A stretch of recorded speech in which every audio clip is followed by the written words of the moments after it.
Shalom, twongeye kuzamurira Imana amaboko yacu, duciye bugufi mu mitima yacu, tuyishimira imirimo itangaje yakoreye imbere y'amaso yacu, kuba turemewe intambwe nshya uyu munsi wa 225 muri uyu mwaka w'ibihumbi 2023.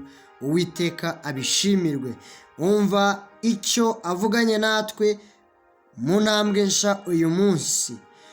Ibagirwa ibya kera, we kwita ku byahise, urabona imfunguzo zikwinjiza mu isezerano n'ibikorwa bishya. Igitabo cy'umuhanuzi Yesaya igice cya 43 umurongo wa 18. Ibya kera ntimubyibuke kandi byashize mwe kubyitaho.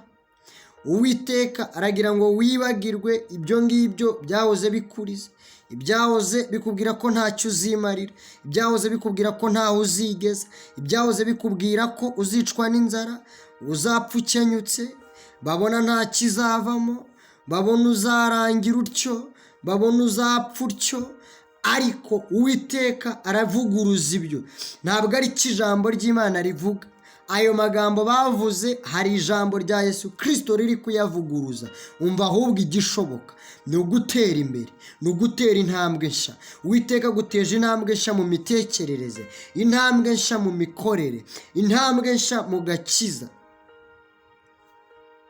kubera ko niwe buhungiro bwawe, nawe mbaraga zawe, kandi niwe mahoro yawe yiteka.